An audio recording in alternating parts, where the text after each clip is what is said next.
Hey everyone, welcome back. Sorry it's been a little while. Obviously, it's getting colder weather. I did initially get frostbite, and as you can see, we got plus 14 today.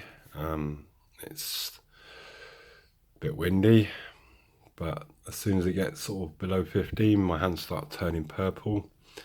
The wonderful joys of having frostbite. Excuse me sniffing, I've got a little bit of a cold, not COVID or anything. Don't go anywhere, so yeah, I just thought I'd update you guys. I've been busy. It does take me 3 or 4 times longer to do stuff than everybody else.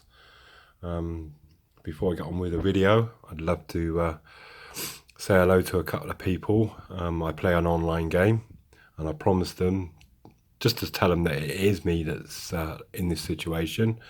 So, hello Conte and hello Twitwat, my two online buddies that I play with. They do know my situation, and I did promise them I would give them a shout out. So this is a little update. I'm not going to blab on. I don't do this for making money. It was just purely one to showcase my layout, to what I've done, for those that were and are interested, and to ask about those trucks or anything, as I am struggling. Obviously, health reasons, can't go out. There isn't any car boots, and probably not for the foreseeable future. So that's the only reasons I've done this video, or videos, should I say. But it's nice to update the progress for myself and for others. So you'll wonder why I've got the camera pointing at a seagull. I've got some seagulls from Langley Models, £8 for the unpainted ones. So I painted them myself, and depending on what angle you look at it, you can't see the little wire that I've stuck to the bottom. You'll see a number of these as we go around. You can see that I've had the road's looking a little bit more crisper, and everything's looking less dusty now. We've been cracking on with the woodwork, so hopefully I can start making some ground. Excuse me a minute, I need to move.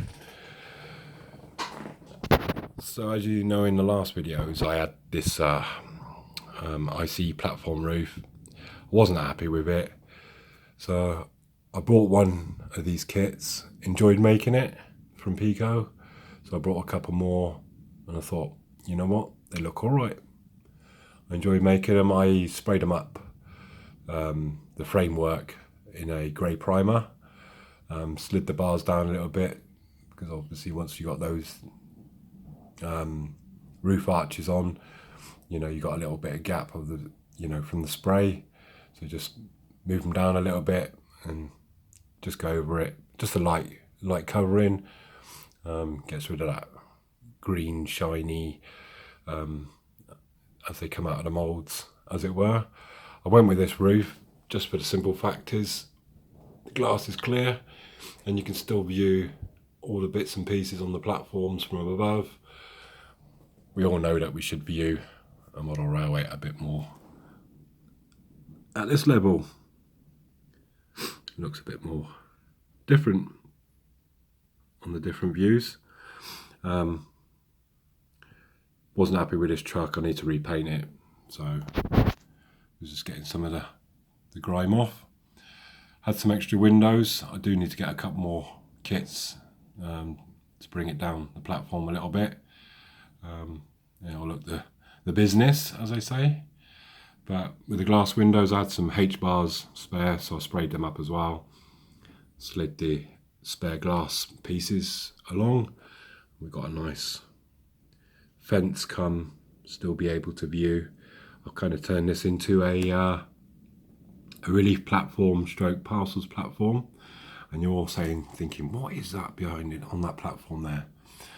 Well, people, I had this one EWS Class 307 driving brake for quite a while now.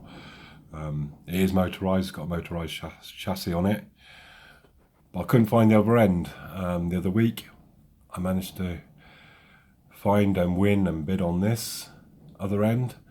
I know you're all going to say there should be a class 47 on the front of that, but you know what, I just want it as a standing alone unit, hence I motorized it and stole the 21 pin chip from the Southwest Trains unit, as you'll see shortly.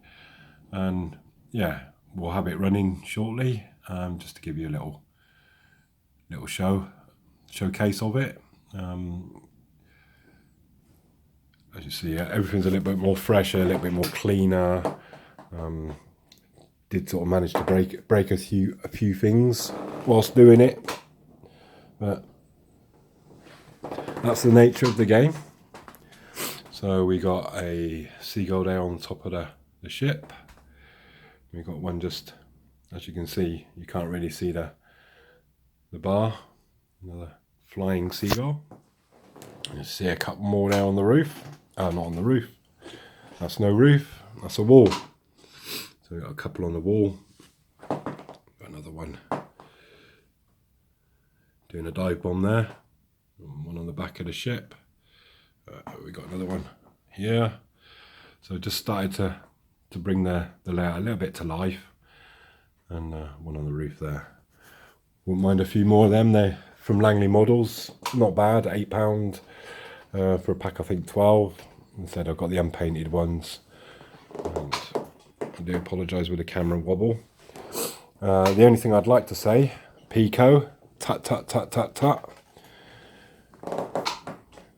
Too much plastic wastage, my friends. I'm showing this because actually I got a little bit annoyed with Peco. Same with the points. They come in those plastic sleeves. I don't need plastic wrapped in plastic. There's just no need for it. I can shake them all loose, you know, in a loose box for days and days, and they won't break. You know, it's just unnecessary plastic. Apart from that, you know, 10 out of 10 for the model, but plastic wastage, you know, get 1 out of 10. Sorry, my friends, but. And the same with the points. You get them in them big plastic sleeves. You do your code 100 flexi tracking boxes, and again, those points are not going to get damaged, you know, in a box, especially a box that's kind of made to measure. I'm not sure about the cost thing, but you know, or at least give us a way to, you know, I've got 31 points I think on here altogether. That's 31 plastic sleeves. That's just me. You know, I would have been more than happy to send them back to you to reuse. Might be a possibly idea. You know, I don't know the cost between cardboard and plastic, but I just don't see. There's just too much plastic, you know, wastage basically. So yeah, my missus, when I got those points and those plastic sleeves, she was like, what the hell? I mean, she cuts up the plastic. I know it can be recycled. Sorry, but those bags can't be recycled. So they go to landfill. And you go, well, that's just, you know, one box. But how many of us, you know, buy these products? You know, how many thousands a year do they sell? That's a lot of plastic. A lot of plastic. So as I said, need a 21 pin chip to get that back running again. Put it into the 307 there. Like I said, we'll give that a quick run shortly. Not much changed over here. The brown wall has changed colour. Looks a bit more in keeping and less in your face. More dirty and grimy, and a lot more happy with it now, to be honest.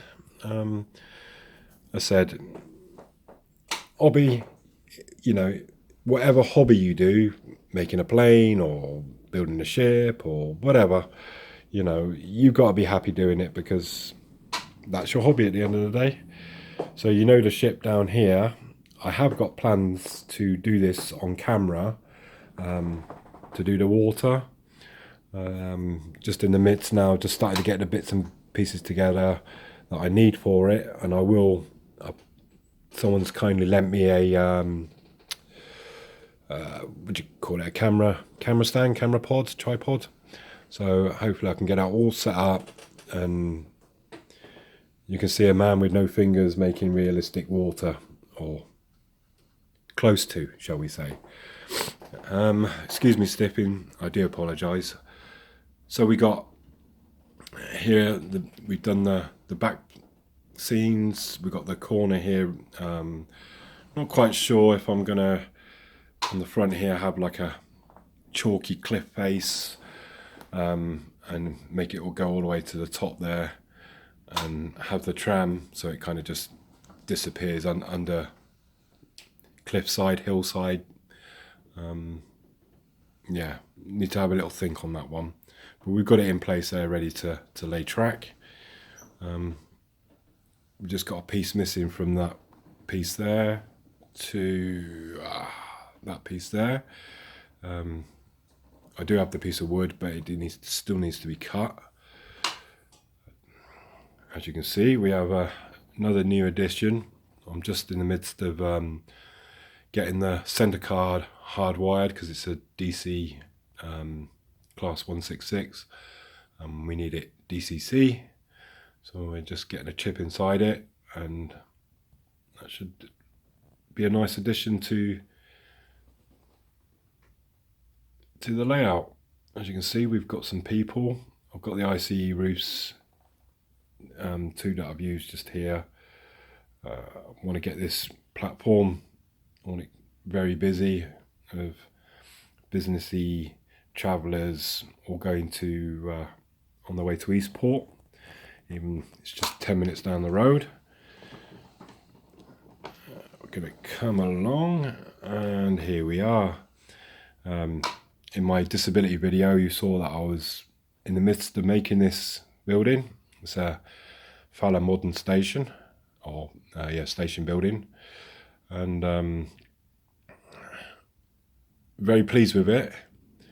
It did cost a few pennies. I had bought it a long time ago, or not a long time ago, but it was a while ago. There was supposed to be like a bit on top here. I didn't put it in. Trying to change it a little bit more to the UK.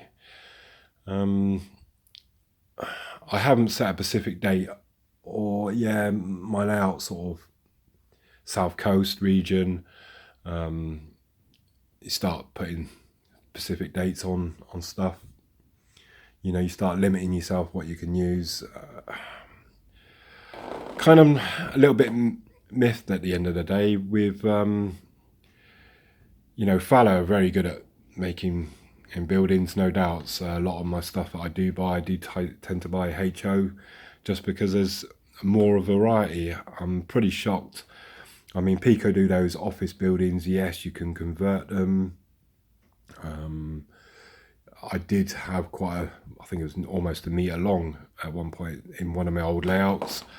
Bought a number of those kits and made a huge, long office building, but not really sort of platformy.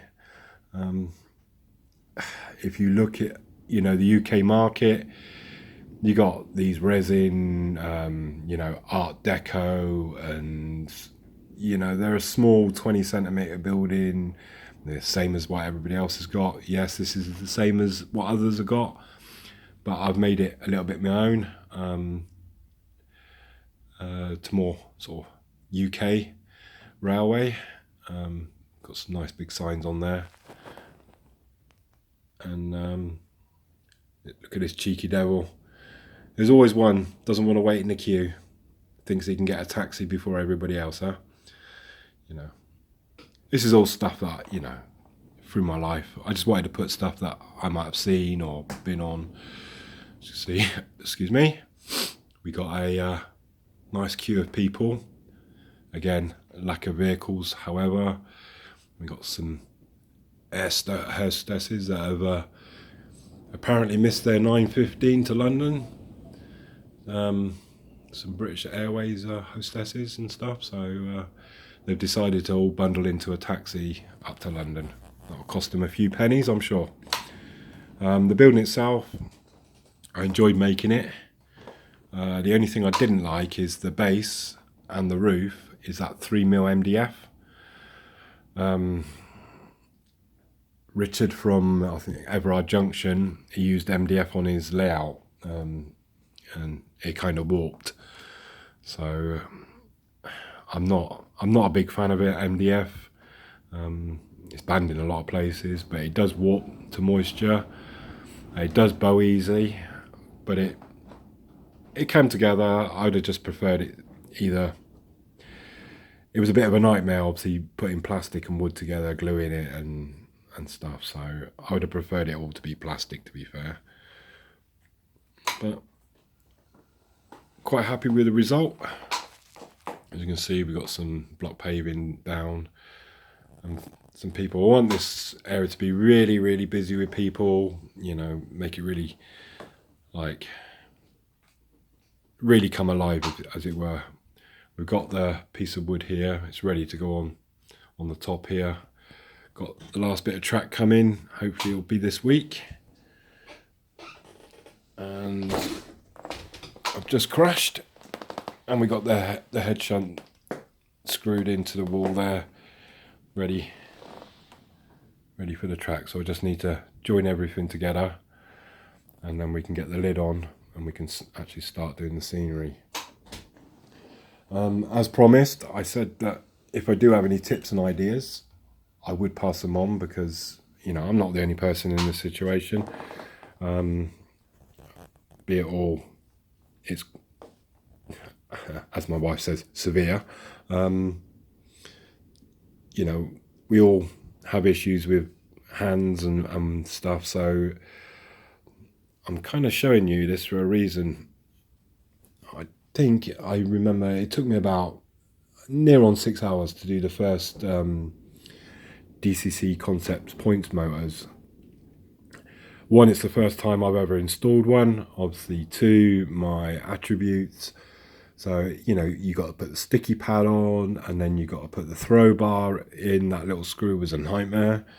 And then you cut 2 pieces of wire, you know, strip the ends off, put some bus clips on. They must have took me 10-15 minutes to put onto the line. There was, you know, for me, trying to push them on was just an absolute, and it was very hot in here as well.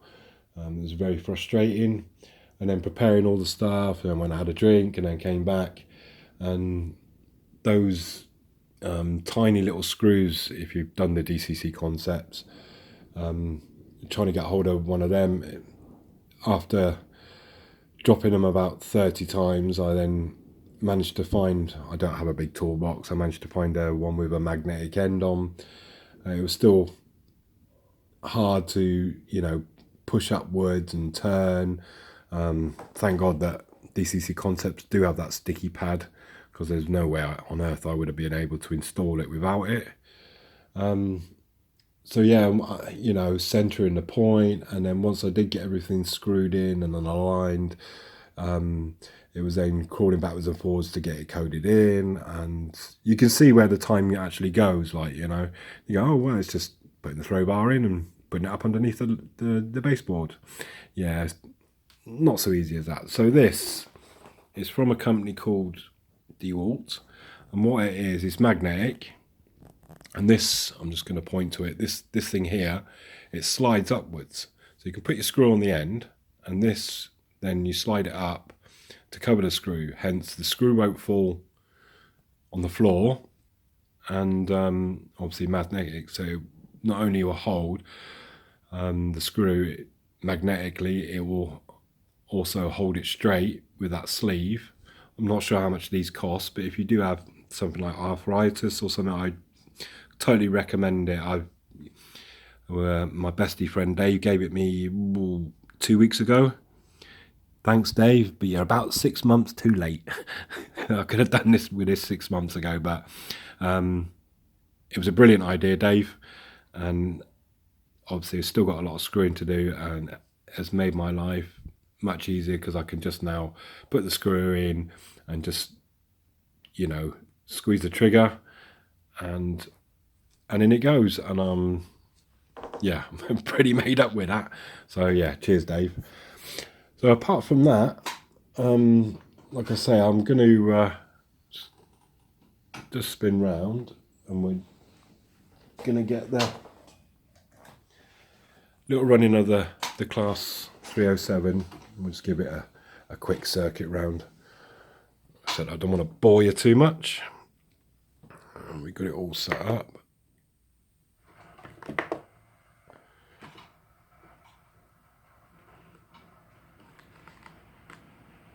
And we'll just wait for it to move. Still got a bit of work to do on it. The couplings between those two, one's an NEM coupling and the other one's just a bog standard one. They don't sit right. So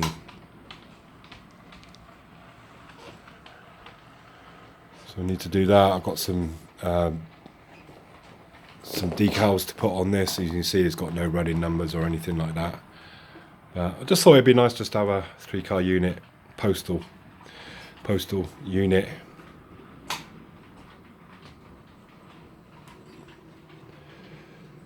As I say, I will get all this stuff ready to do this realistic water for the other Sea-Link ship.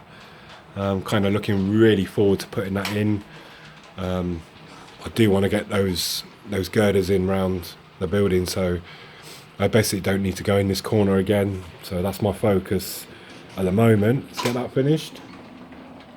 So it's just going underneath the tram line. And we've stopped. Why have we stopped?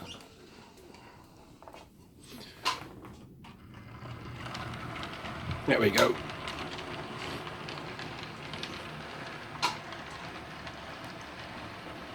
There. Oops.